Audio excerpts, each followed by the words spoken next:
This is a Merrick Studios podcast. Welcome to Mixed and Mastered, the podcast where the stories of the music industry come to life. I'm Jeffrey Sledge, bringing you real conversations with the people who have shaped the sound of music. We're pulling back the curtain on what it takes to make it in the music business. These are the stories you won't hear anywhere else, told by the people who live them. This is Mixed and Mastered. And now for part 2 of our special conversation with Jacob York. I gotta ask you a quick question. I don't know if you were there on his album. I guess it was Life After Death. When they redo Another Man, the Bob Man, Another Man. Remember at the beginning, like fuck you, fat motherfucker. That was real. Yeah, I was gonna ask you, was that real? Because it sounds very real. Oh no, it was real. She wrote that whole verse, and it was real. And I remember when she was done with it, she walked out. She was like, man, she was pissed. And I was like, Kim, she's like, Jacob, I'm going to talk to you later. And she left. And Big said, she said, smoking your dick. So I was like, felt like smoking or like sucking my dick felt like smoking a roach. He said, yo, Shorty is dope. He learned to appreciate her from that song. Really? Oh my God. Cause he never really like you to be crazy. Like, you know, when you're too close to people, sometimes some people, when you're too close to them, they just don't appreciate you. He never appreciated her creatively. And I think it's because they had an intimate relationship. Your relationship, yeah. Right. Yeah, and I think that's what killed him understanding her creativity. Because, you know, when you think of Kim, people underestimate how the genius Kim was, right? Like, people don't understand, like, but that's the point with Kim. Kim is driven by her emotions when it comes to music. Right. And Big just didn't expect it. But Big insisted on her doing that record because of how hot she was also at the time. Right. She had became the superstar. Like, I need her on my album. I need her on my album. And I'm like, I remember saying, I should charge you like you charged us. Because Big would definitely charge us to do side artists on his own artist album. Yeah. Right. He would charge us. So I'm like, I should charge you. Right. And so what I ended up doing was I didn't clear it, and I used it against Puff later on, right? I got to shoot clearances out of it. I got to check out of it, but we'll get to that later. But no, that was 100% real. There was no faking that. That was 100% real. She was that pissed. I figured it sounds so real. It sounds like they're not joking. Yeah. It was 100% real. There was no fiction. A lot of stuff that happened on these studios was real. Yeah. I want to skip up a little bit. Let's talk about Gucci Mane. Yes. Who you discovered? Yeah. Through Black. Were you a partner in Black Cat Records, or what was that situation? So Gucci was at the time I was the guy in Atlanta that had all these consulting contracts with all the majors. And so what I would do is a lot of majors would trust me because, you know, I moved to Atlanta. Yeah. You know, you were in the scene. You knew what was going on. I was the guy, right? And I had moved to Atlanta. They're like, we don't trust a lot of these locals, right? Because these local guys don't know what they're doing. So we would call Jacob, what's going on? You know, because I knew a lot of the executives being in New York City, being in the music business for years. I knew them very well, you know, and so they would come back to me and be like, yo, so what's happening down there? So they all gave me, you know, a consultant contract. So I would just be doing deals for a lot of artists from Atlanta. Like I placing them and, you know, and that would be what I do. That would be part of my consult. Some of them I would have to be paid to A&R or do marketing for. Some I would just, you know, thanks for bringing us this artist. We'll give you your override, right? That's what I did for a very long time, right? And then, so one day I'm sitting down and I hear this song at Strokers. And I'm like, who is this artist? He has a very distinct voice. Because I have this thing about superstars tend to have distinct voices. Yes. You ever notice that? Yes. They have a very distinct voice. Right? That's a frequency that us as music creators and understand that vocals is a form of music, right? It's the other instrument, right? So he had a very distinct voice and a very distinct cadence to me. And it was some mixtape record. And I was like, who is this? So I had signed a group of 4 soldiers that had a single over to Epic. So they had gotten a bit arrogant and a little too caught up in their own greatness. But to me, it didn't really matter because, you know, I did what I did for Epic. Epic paid me.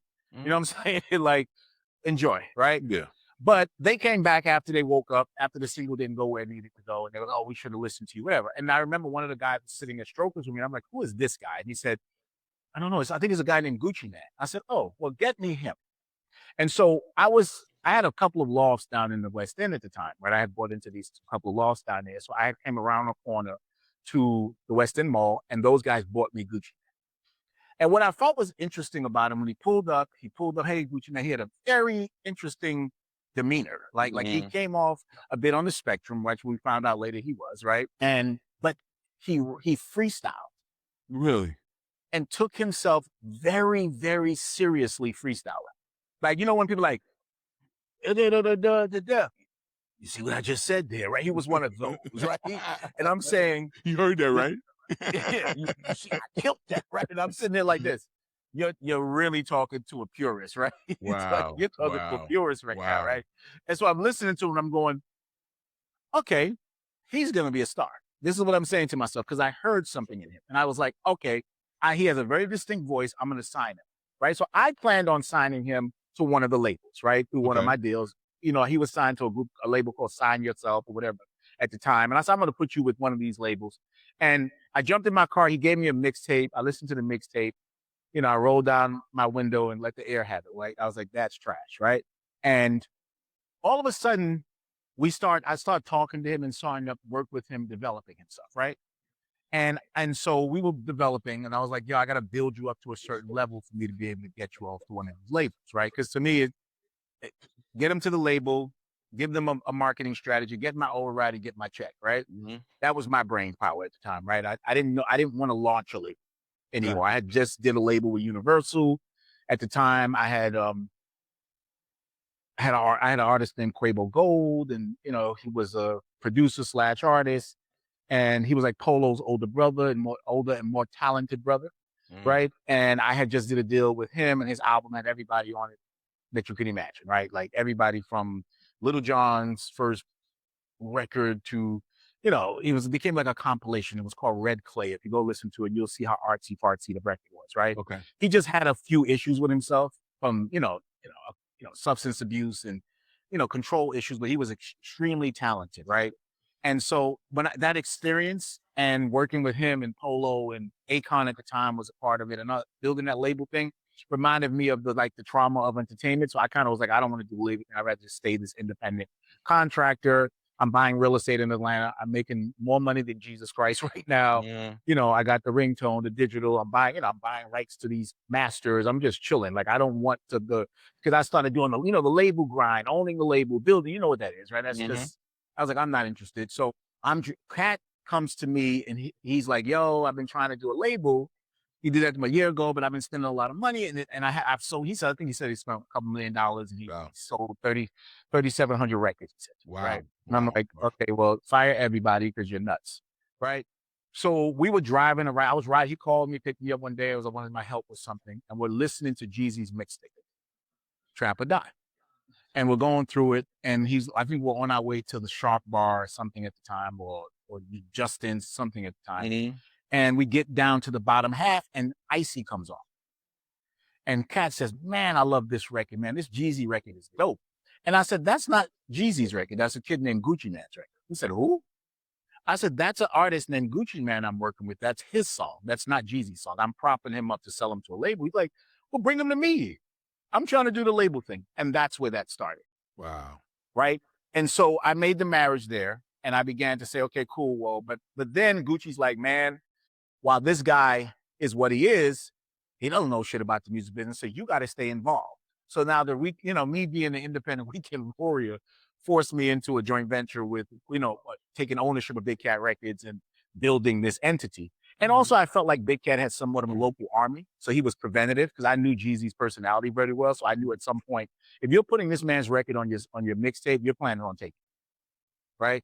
And that's what I knew would come, right? And so I was like, well, that can be preventative, right? Maybe because he has a local army and he has a couple people around him, he could probably, prevent what's going to be ready to come. So I had a bit of a foresight about this. And I was like, putting it with a label like, Universal would be a lot easier. But locally, I'm like, if you start signing this shit locally, now you're going to have to fight these dudes and it's going to become this whole big thing. So that was part of it. So then what ended up becoming something that I thought would just be, here's a marriage. Gucci was like, nah, I'm not going to be there without you. So then I got stuck having to be involved greater. And Big Cat really didn't understand the music business the way we understand it. He understood theory that people say from the out, all you got to do is manufacture, people that try to minimize what executives do and say, all I got to do is, so he learned. And so I got stuck being involved. And then I like Big Cat. We ended up building a really good relationship. So I just continued down the path with helping it. And then history wrote out the way it wrote out with Deb Antney, Betrayal, and all of it. And it became a mess. How did you get involved? I didn't know you were involved with Buju Banton. How did that happen? Well, Buju was the artist that Big Cat had, because Big Cat's Jamaican. Oh, okay. I've never met him before. I don't know. Yeah, he's a Jamaican guy. So he had relationships in Jamaica. So he was trying to do a Caribbean label. And so he had gotten licensed some stuff here with Buju. What I did was I was like, oh, the way you did the license, the way you did this was incorrect. Let me show you. So putting together the distribution through ADA and all of that stuff, maximize and showing him how to break records and actually having to build these things out, turn into something way bigger. Right. But at the time he had relationships through people and was like, yo, give us some money. So, Jamaican, Caribbean artists would take $50,000 and give you an hour. Yeah. You know what I'm saying? Literally, maybe less than that. Maybe less. Yeah. $5,000. Here's an hour. You know what I mean? Yeah. It's fully cleared. Here you go. Done. And so, yeah, exactly. So that was where that came from. So I started helping him with that. And that came through the Big Cat thing. Were you going back and forth to Jamaica a lot when you were working with Buju, or you kind of just here? I had been going back to Jamaica anyway, right? So yeah, it was interesting to take certain trips, yeah. Yeah. But I try to, those type of deals you got to be very careful with, that you can end up in a ditch. You know what I mean? So going back and forth to Jamaica and being involved, they like to take you deep into the world, and then now all of a sudden you're in the middle of some politics. And I was just like, listen, let me tell you something. I'm going to help you break this record, and I'm going to build this record up, and we're going to do something with it. But that's about it. Now you're going through ADA. It's a powerful distribution company. It's backed by Warner. You have worldwide distribution. You're going to get the maximum exposure. We're going to get the records played on the right places, and we're going to maximize this. But y'all not involved with me in who really owns this record and who really don't. Because you'll fly out there, and all of a sudden, some guy who gave you cash from the hood that got an army with 17 AKs is looking for you. And he got a bunch of guys with machetes and is lit. So I was very careful in how I was seasoned time. So I was like, I'm not going for this one, right? Because, coming from Brooklyn, you definitely understand the methodology of that already, Absolutely. Years ago, Chip Fu from the Foo Stickers, we tried to do a reggae project with him, and they sent me and him to Jamaica to work with Steely and Clevie, who are really nice guys. One of them, I think they might have both passed away by now, but that's when I saw that world. That Jamaica, I remember the hotel we stayed at. I think it was called the American. It was in Kingston. We were we were in the hood. We weren't out of the beach. And the people at the hotel told us when we checked in, they said, look, after I believe it was 8 p.m., they said, don't leave the grounds. If you leave the grounds and something happens, we are not responsible. And one night I did leave the grounds because I was just bored. It was a KFC because KFC is very popular there, and I was at KFC, and I walked by myself. God bless, I made it, there and back. But I just saw it. I was like, so I remember when Belly came out, I was like, the kids on the in the glass and chase. I was like, that's real. That's real. That's we ended real. up signing him at Big Cat too. Really? Yeah. From Belly. Wow. Was it Louis Rankin? Yeah, Louis Rankin's Ox. He's on the Gucci Man diss record with Jeezy. That's Louis Rankin's. If you listen to the first record that Gucci Man drops as a diss to Jeezy, Louis Rankin's is the guy on it. I didn't know that. Warning! Warning, Salatorama! Just, I did not know that was him. That was Ox, yeah. Wow. Cat was very tied into a lot of, but in the 90s, I had hung out with guys like, Romy and all those guys who did Sachi and all of that. So I had already experienced you knew got an understanding of that. And then my dad had an organization in Trinidad. And we had land and all of that. So when they found out I was moving around in Jamaica, they had sent some people. And I was like, guys, just relax. I'm smart enough to know how to move right and left without needing security. You're not going to jam me into nothing. Yeah. Right. I'm very strategic. I read people. Romy was really good to me. And he was one of the few people that really taught me politics out there more than anybody. So I never felt like I was in danger in Jamaica. I just knew enough to know that when cash start being, and you don't have forthcoming people who's very honest, and it's like, where's the contract? The contract is a paper bag. Just get in and get out. Get in and get out. Yeah. And that's what we did. I want to skip to this, and we'll bounce back to a couple other things. I've never asked you, what was your I guess your motivation in getting involved with Karrueche and like some of the women models and stuff? Because I always thought that was an interesting turn you took, and I felt like you were kind of ahead of the curve because the IG model kind of thing, like you were ahead of that. And what prompted Some that? people would say that I created You the modern invented it. influence. No, you did. Yeah. You Some did. people will say that. Absolutely. So, I've always been into technology, right? I always was in technology, right? So I've always invested. I was building, like I told you, I was building computers. I was building computers when I was 12 years old, right? So I was always that kid, right? So I always loved technology, but I realized that technology kept me in the house, right? And I wanted to expand. And so I kind of broke away from it and I went into entertainment and branding because it gave me the ability to expand. Now, fast forward, I am in the music business. The Gucci Man thing was going haywire now, right? Because Deb Antney betrays me after I hired her and make her a product developer. Well, you hired Deb. I hired Deb. I did not know that. So Victoria Fullwider comes to me, who was we had began to expand Big Cat Records. So Victoria Fullwider, who's a close friend of mine and taught me a lot about A&R administration, was like, I know this woman named Deborah Antney. Gucci's out of jail. I know you're looking to hire a project manager, right? She's getting into project manager. She did some stuff for Ludacris. So I'm like, oh, so she's done it. I trusted everything Vicky told me because Vicky taught me, But I was interning for Kidar. She was working over there and taught me, right? So I understood. So I hired Deborah Antney as a project manager, right? And so that's how Gucci's coming out of jail. We're working on the Hard to Kill album, Freaky Girl, those records. I'm not aware that Deborah Antney at the time was a plant.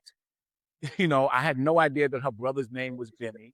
I had no idea that Bimmy was beholden to Supreme Teddy. Team. I never knew that Teddy was beholden to Jimmy Henchman.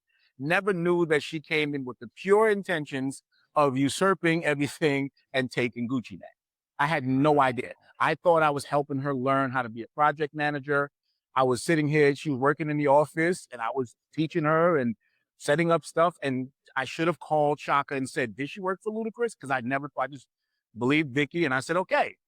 And next thing I know, I get a call from Kidar, and he's like, hey, this is 6 months, 8 months later, right?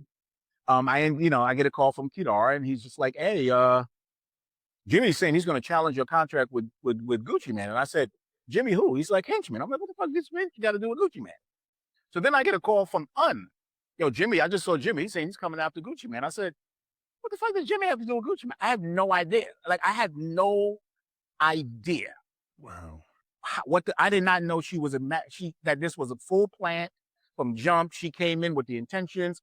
Apparently he did a deal with Atlantic and he was looking for artists. And this was, I guess, orchestrated by her or whatever it was. Right. Next thing I know, I'm in New York with Jimmy, and he's like, yo, Jacob, like, listen, man, blah, blah, blah, Debbie, this. He tells me the whole play. I'm like, whoa. And he's like, yeah, I'm going to challenge your contract. I said, I'm not easy to challenge. He said, well, you don't have a re-record provision in your contract. I said, because it's a joint venture between me and him, right? And so I don't really do slave contracts, right? I'm not going to make the provision too incredible. We wanted him to have his own entity. I guess he had just did a deal with Warner, and so he needed an artist, and Gucci was the one that was the artist, coming out of the South at the time. There was no one bigger than him, right? So they wanted the artist, and I guess that's where, Vicky got the call from Debbie, and you know what I'm saying, and they plotted this whole thing, and next thing I know, we're being challenged in court. The problem I have with it is, now, how do I explain to Kat I didn't orchestrate this with a guy like Jimmy that I've known my whole life? So Debbie puts me in a predicament that I could die. You get it? I'm sitting in the middle. Me and Kat is falling. Do you understand? He looks at me like, serious business. Yeah, serious business. Yeah. Yes, Jimmy's like, yo, Jacob, get out the way so I can do what I got to do. So I'm in the middle of this, like, and I've never told anybody, I've never said this publicly before. I just thought that what she did was just not honorable at all, right? And then what ended up happening is, whatever happened, she ended up being in Gucci's life as a manager or whatever it is, and then tried to run around Atlanta and tell people, you do business with Jacob, I've never do business with you. They tried to really harm me because Gucci would still come to me and ask for my opinion. And I told her, I said, I never put up a fight against you and Gucci working together. You understand? I said, why are you what's going on here? Never understood what she was doing. Part of that's good. She ended up robbing him or whatever it is based on what he said in his book. And then he stopped working with her, right? But, that's where she got into the equation, right? She got into the equation because that. And from Gucci came everybody else, right? She built an empire off of Gucci, right? It was, and that's the key. And it's like, she never ever tells the story that I hired her over at the company. And I had never heard that before. Wow. Because that's what people do. They rewrite history. Yeah, they cut that piece out. They cut that piece out they don't want you to know. You can't say I screwed a guy that hired me and gave me a shot.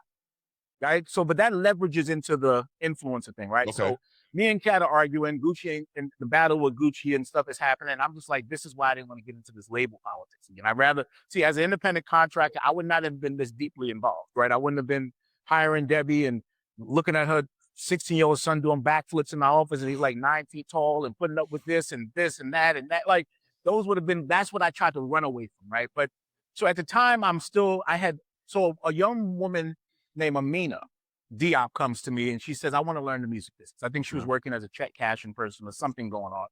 And so I brought her in as like a protege that I would educate in the music business, right? And so she went on to join the Gucci Man team and all of this stuff too, right? So what we ended up doing was she was doing, as I was doing the process, she started working with this girl named Buffy the Body, right? So one day I'm sitting there and she's showing me the Excel sheet and I'm like, hey, so I'm booking, so at the time I'm booking Gucci at about $5,000 a show. Okay. And I'm booking 3 times a week. She's booking Buffy the Body 5 times a week at $5,000 a show. So she's booking, Buffy's getting booked more than Gucci. And Gucci's on fire at this point. And so she's bringing this to my house and I'm going, wait, hold up. She's getting that kind of money? And she's like, yes. And I'm like, are these for like club walkthroughs or what is she? Walkthroughs. I show up to this thing. There's guys lined up to take pictures with her. They have they want to take pictures. They want to, oh my God, they want to get things signed. And I'm sitting there going, what the fuck is the difference between this and this? Right? So then I started looking at it and I said, give me a second on this.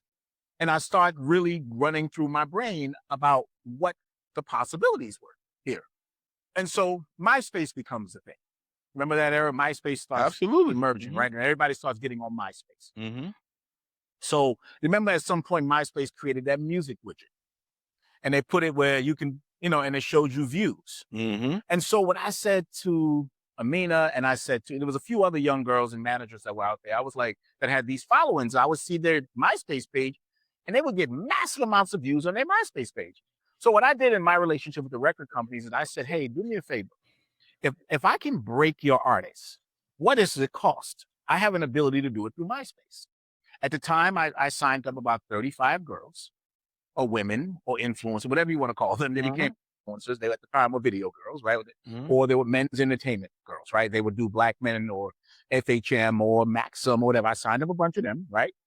And I told the labels if they give me a certain dollar amount, I will make sure their song is the song on these girls' pages. They put it on the MySpace page. On the MySpace page. And that would break artists, right?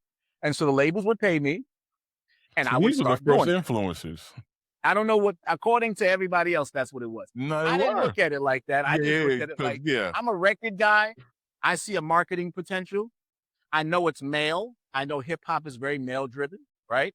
And I'm like, these are a specific group of demographics of males.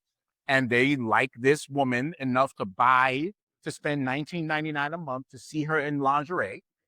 If she puts this song, and some of these songs became Drake's first record or this guy's first or that. And so we began to break artists like that. And so then I created this thing called Digital Dolls, right? I said, if you guys can do this, I should create a platform that we can automate all of this, right?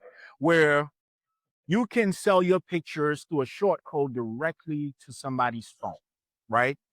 And so we created Digital Dolls, right? Where they had the ability to cross-pollinate with other women like them, right? They can put up pictures, they can put up videos, they can sell these pictures and videos exclusively through short codes. They had the ability to do, so I created a social media page, right? Kid you not. That allowed for these people to put up images of themselves sell those images, put up videos of themselves. They will also be able to sell directly their calendars. And so this is OnlyFans. This is OnlyFans. This is OnlyFans. This is OnlyFans. I don't know what it is, but you can listen. You can ask anybody. I created pre-OnlyFans. Some people said it was Instagram. Some people said it was all of that.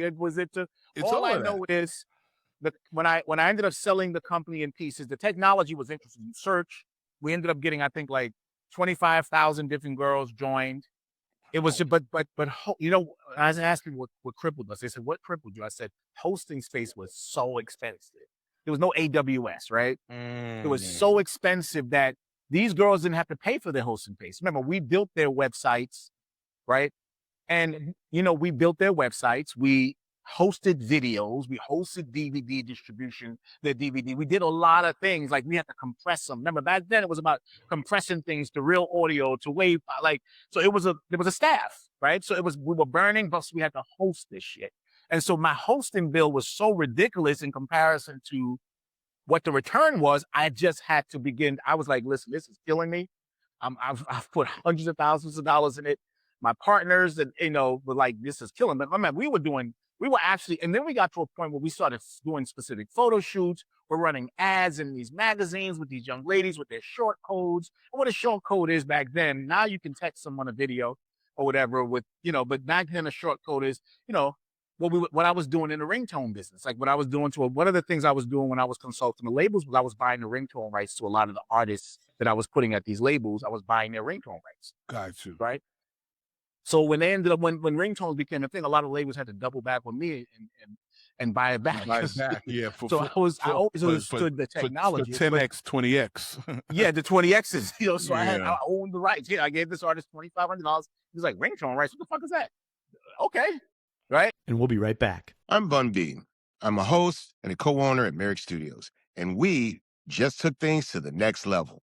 Merrick Studios Plus is live. So tap in at wearemerrickstudios.com, get 65% off, and don't just listen, be a part of the show.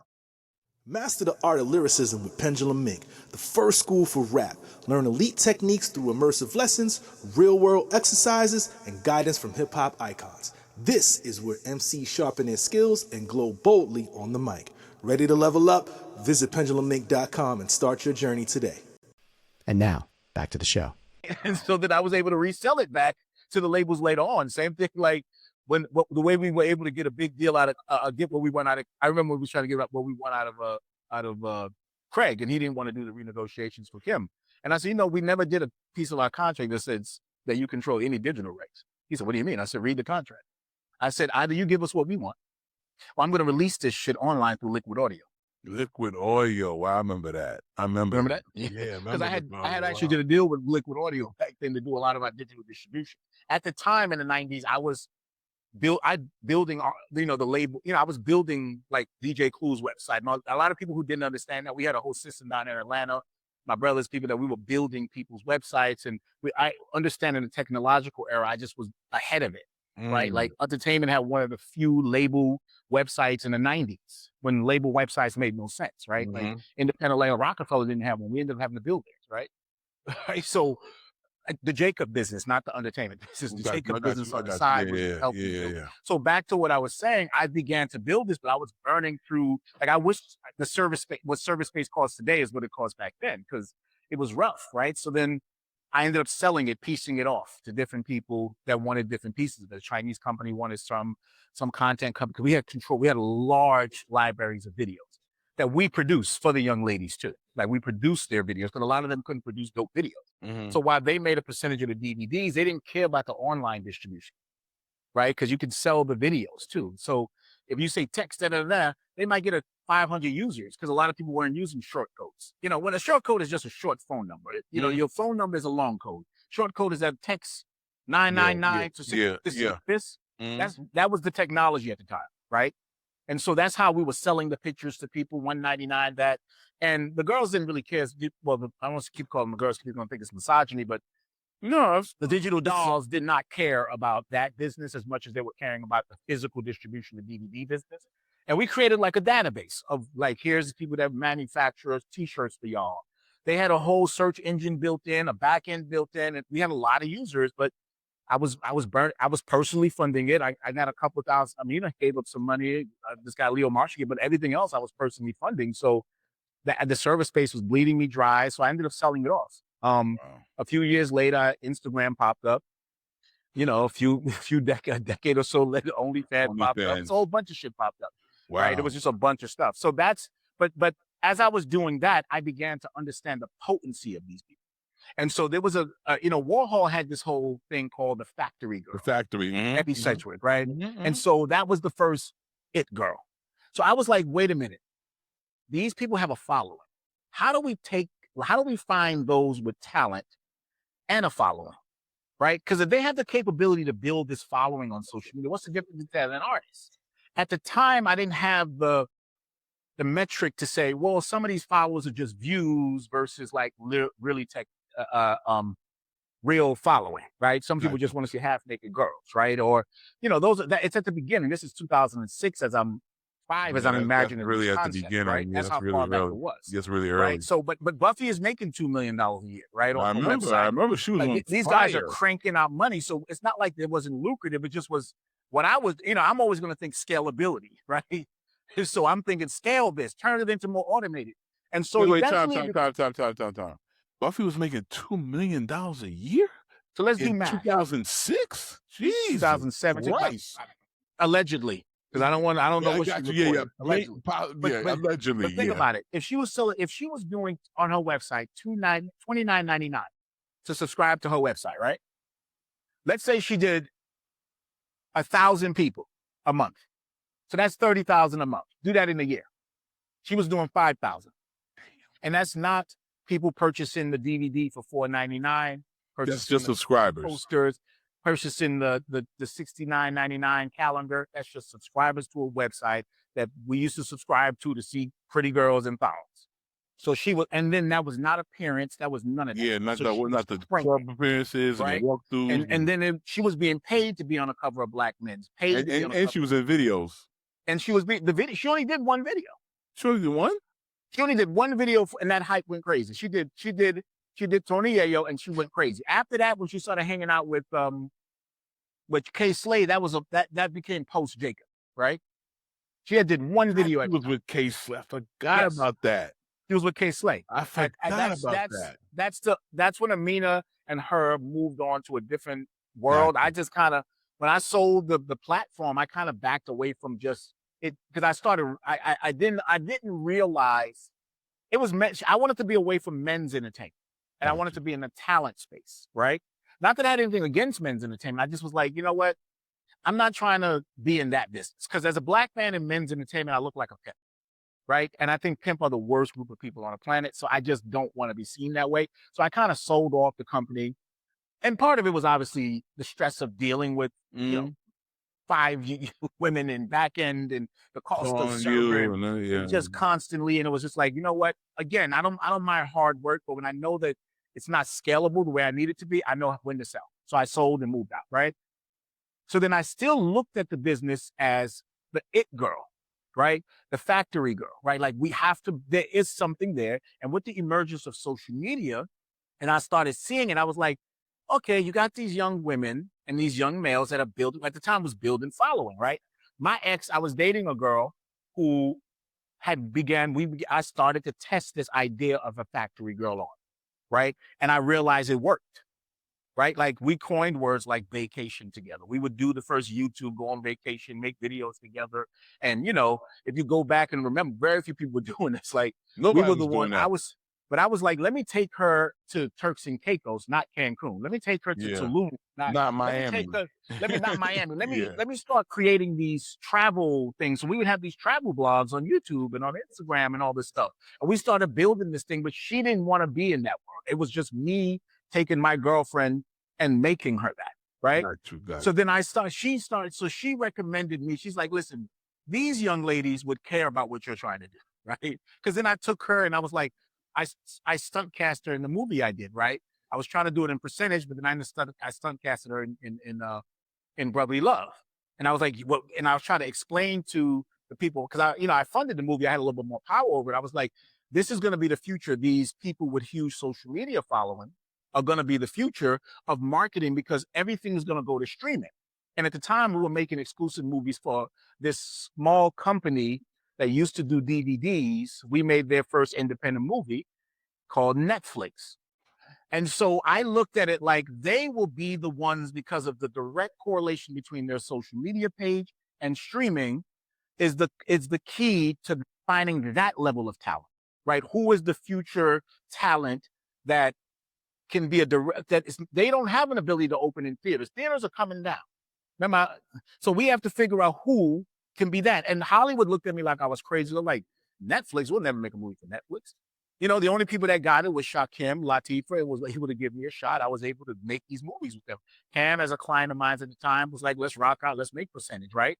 Why not? Fuck it. Why not? You know, we were able to make these movies, license them to Netflix. Netflix gave us millions of dollars because they were trying to build a VOD department, right? And so I was like, great. Now, how do I find, because Cam didn't translate to Netflix. He couldn't drive because he had no footprint on the social media at the time. But India Love did. For some reason, she had 500,000 followers, 16 years old in high school, when the average artist had 200,000. What is this? Who is this person? How is she garnering this? She has buying power, right? And it wasn't whack. Now, I didn't, there was an underbelly of the fact that she was overdeveloped at a young age and all of that, but that did not happen with every client I had, because she could sell 10,000 dogs, right? She can sell anything I put against her brand, where I've had other clients couldn't sell nothing against them, right? It would just be noise, right? The following was noise. And so I started to think about, if I created content around these type of people, right? As long as they have talent, I can make a direct correlation between their following and Netflix. Because the streaming service to me was the future. All of this stuff that you're seeing now, I saw as the future. And that was in my head in 2005, when I first saw the MySpace thing. I was like, the future is going to be, we're going to consume music, movies, and everything through the phone. We're going to consume everything through computers. Again, the same kid that was building desktops at 12 always understood that. So I was like, we're going to be consuming everything. We got to be ahead of, so my brother, who has Tech Genius down here on Ponce, I told him, he was a producer. I was like, you need to get into the tech business, because we're going to be consuming everything through phones. The music is going to be there. TV is going to be there. You got to learn how to build these things out too. Focus on that. You understand that? And that was where my motto. So I didn't abandon analog. I just saw the future. You saw where it was going. And so I was saying to myself humbly that taking these people that have this huge following, and so what I would do is like when it came to Karrueche, I made her take acting classes. When it came to Ruby Rose, I made sure she learned the core of hip hop. When it came to Sydney Christine, I made sure she worked with producers. So wasn't just people, right? It was people that I made sure had certain accolades. Yeah, and you made them develop a talent. Right? Because I was like, it has to be a talent if you can just garner this many followers. That, at the time, we didn't understand social media to mean that some of that stuff might have been botted or some of that stuff is views only. Those metrics had not been created. What I saw, because of us as music, if we see an artist walking around, we're like, this person is commanding thousands of people at a show or at a mall. Tiffany became popular because she commanded mad people at a mall, right? So that's how I saw social media. Like, if this person is commanding this many people, there's something there. We need to figure out how to market towards that. So I began to introduce that concept, but I never abandoned the purity of, you have to have some form of talent. And so Karrueche went on to be an Emmy-winning actor, right? And Ruby dropped one hit single, right? Sydney produced Money in the Grave. Chantel went on to be a DJ. I can keep going and going and going at all the people that were the first group. And every last one of them came via my ex-girlfriend. She handpicked each one of them and said, these are the people, right, that I think will work best for you. Now, and I pursued but and it was also, I can sell makeup against you. I can do this. Let's create these YouTube videos and do these makeup tutorials. I can sell makeup against you. I can sell posters against you. The same concept of digital dolls. I can, we get you into these, places in which you become this big it girl brand. So that's where my moniker was. We build brands, not we build artists, not we build actors. We build brands, and everything was great for a while. We started to build these massive brands, and then social media took a turn where it began to because it takes 10 to after 15 years for the science to come back, right? Yeah, yeah. And then the science came back that you could put up a picture of you half naked and generate 1 million followers and no one care about buying it, right? But back then we had no science. I was applying it to analog. If someone walks down the street and they can make 1,000 people follow them, I need to figure out what to do with that. Yeah. Right. And how to get those people to buy whatever it is. I can get those people to buy, I can create. And I kept saying, because the digital era is going to come in and people are going to be consuming from these digital devices, it's not just going to be theaters anymore. These people with these digital footprints is a great translation. And what's funny about it is I tested it with Brotherly Love. We ended up getting 180 million impressions on Facebook alone. Wow. Without running any major ads. Like, it was a huge success on digital. And so for me, it was like, let's continue this, let's produce it. And, hindsight being 2020, decisions were made that, and trusting the wrong people and all of that, we weren't able to capitalize on them as much as we wanted to. But it was, some people said it was the inception of the new influencer that was created. But I don't have that kind of ego. Yeah, but it definitely was. Tell me a little bit about, before you wind up, tell me a little bit about Electric Republic. So Electric Republic was an idea I had since I was 10 years old. Really? Right? Yes. There was a movie called Electric Dreams. Electric Dreams was a movie about a computer that took over this guy's life, right?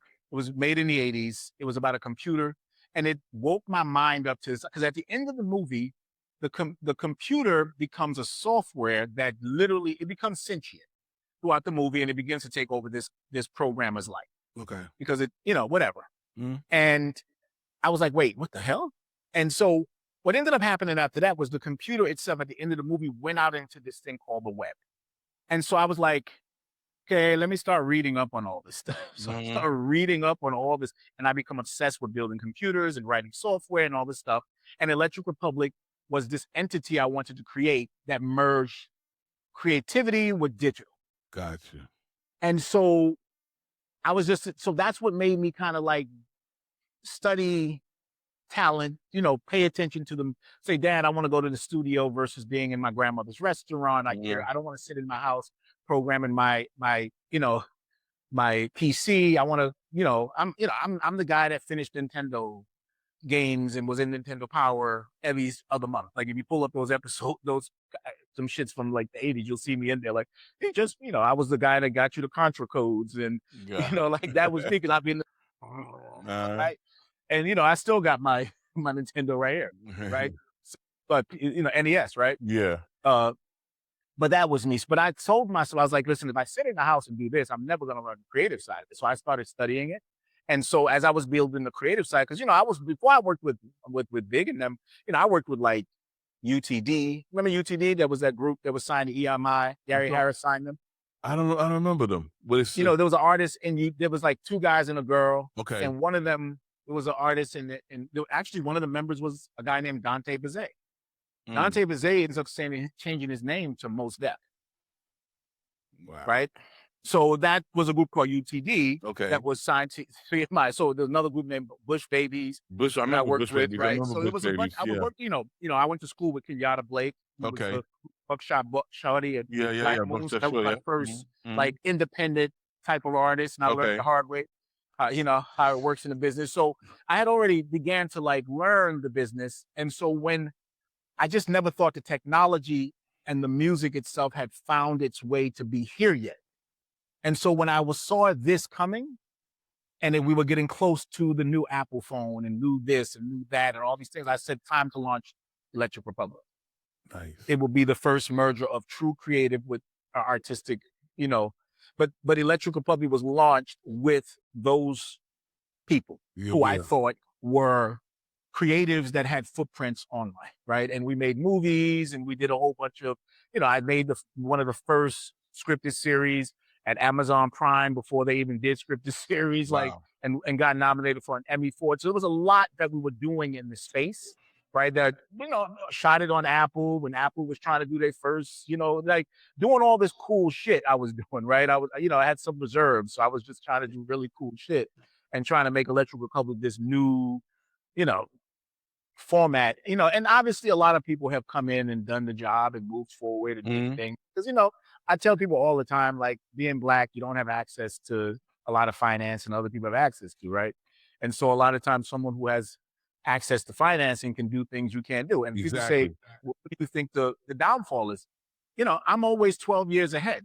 So I have to have the capital to sustain for 12 years versus somebody, and I'm self or friends and family in it, right? So I may not have the capital to burn for 12 years, right? I don't have a dad like Elon Musk that has emerald eyes that keeps saying, go to the safe and get money and burn. Larry Ellison or something like, yo, right, yeah. All these guys that have $100 million in financing back then that can burn for 15 years, because all of those companies that started took years before they turned profitable. But their parents or their this, at the time, my dad was like locked up and all the stuff, whatever was happening. So I didn't have access. So I was funding this stuff and doing what I had to do and trying to build, trying to convince people. Imagine trying to convince Hollywood that the movies are going to die. You're going to rely on this app that sells CBDs. You're like, get out of here. This literally happening. Get the fuck out of my face. You know what I'm saying? That's what they said to me. Yeah, like, I'm sure. You're some music guy. The same people that told me that, look what they do. I just did a deal with Netflix. And I go, you did. The same people that told me I was crazy by managing influencers, actors, actually has full influence and acting departments. The department now, department's doing it, but I was crazy. Well, agencies now. Jacob is crazy. What is he doing hanging out with these hoes? And it's like, I mean, y'all should know if you talk to me that I'm a lot smarter than just hanging out with hoes, right? There was something I see, but history doesn't write the story like that guy right there saw it first. If I was some white kid, they'd be like, well, that was the genius. He was a genius. History tells the story like, he's a genius. Like, and I didn't realize he's an innovator, a revolutionary, or what, a visionist. You know what I'm saying? I didn't, but because I don't do interviews. And you know who said it to me one day a couple of years ago? Karen Sybil. Karen Sybil said, Jacob, you know what you don't do enough? You don't do enough interviews. That's what he means. She's like, you created the influencer business? And I said, I did? I didn't even put it together. Well, that's why that was my point when doing my research for this interview. My point was I had a point to ask about that, because I know we talk about the music, and that obviously that was very important, and all the stuff you've done in the music business and the event space. But I have to agree with Karen. I think you should do well. God bless you did this one, and moving forward, you should do more interviews, because that influencer. I'm going to call it the influencer business and OnlyFans, the kernel of the OnlyFans business is obviously so important because there's so much money in it. And you saw it. It's a goddamn plot line of Euphoria. You know what I'm saying? Like, and you were there years ago. I was doing it already. I was always fascinated just watching from the outside in. I was like, what is he doing with this? Where is he? Because I knew it wasn't, like I said, I knew you well enough to know that it wasn't you just like chasing chick and trying to get some pussy. I was like, no, that's not my style. There's something else going on here. He's not doing that. There's some I didn't know what it was, but I knew there was a vision to what you were doing. You know, there was an end goal, and I'm not going to tell you I'm not going to tell you that my clients didn't make millions of dollars and I didn't make millions of dollars. We didn't do well. That was the point. To me, scalability was the problem. I saw it as a $1 billion business, and when I kept trying to scale it, right, I kept running into these naysayers, and it looked like a black guy, a bunch of girls. This is some Hugh Hefner shit, but Hugh Hefner would have been able to scale it because of his skin, his complexion. I couldn't scale it. It was like, I just fuck the bitches. And it's like, I'm not fucking any of them. I'm actually, you don't see what I'm trying to do. Do you see it? It's kind of like, you ever seen that movie, The Hudsucker Popsy? And when he just had the napkin, and he saw a circle, and everybody was like, what are you? It's a coffee stain. He's like, oh, you don't see it? And he's like, it's a coffee stain. He's like, no, you don't see it? He's like, it's a coffee stain. He shows it to everybody. They throw him out the door. He gets them to create it, and the whole time, the circle was a hula hoop. And becomes the most successful toy ever. But he saw a hula hoop. Everybody saw a what? A coffee stain. Circle. A garbage. A coffee stain, a circular coffee stain. And that have always been, I didn't know if it was my communications, whatever it was. I just could not make people understand what I was trying to do. I used to be like, but I'll show them the data and everything. But again, I'm always 17 years ahead. In front of the curve. And I'm the R&D, right? So I do the research and development, the failure, the burn through capital and all of that. And then by the time it gets to the end, these guys can step in year 2 and 3 right before the iPhone's created and do it. Put up a bunch of money. Right. And but I'm the R&D, right? Like I've created the technology. I pay these developers to build this infrastructure out to sell and all that stuff. I did all of it. But guess what? OnlyFans is a $4 billion company. I don't have $4 billion. Right. Yeah. But I started that 21 years ago. I know. Right. OnlyFans popped up 7 years ago. Right. I know. So by the time he came into play, Instagram was at its premium. People were ready. And then what happened? We had once in a lifetime experience that got him lucky. We had what? OnlyFans. No, the COVID virus. That's right. And everybody was at home in the house.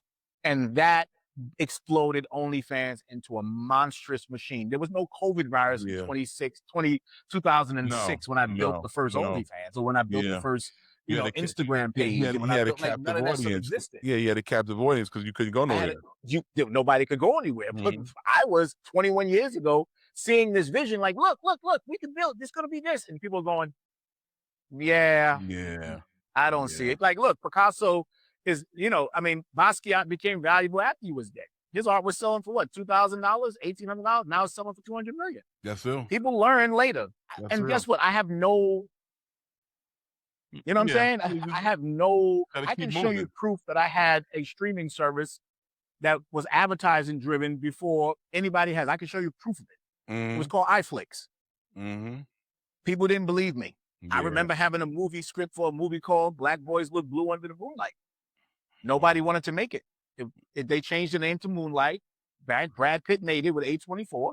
And there you go. And people said, good one, Jacob. And I'm going, yeah, but we keep saying good ones, but every time I come back, they're like, well, you're a little crazy. I'm like, you want a little, and that's the problem. You want the people that's going to go left. That's my problem. I always want to work with black people, right? White people see crazy and go, finance it. Black people see crazy and say scary. White people see arrogance and go, so what? He delivers. Black people see arrogance and say suppress, right? And that's what we have to change, because I always plan to do business with black people. And so I always bring it to black people, right?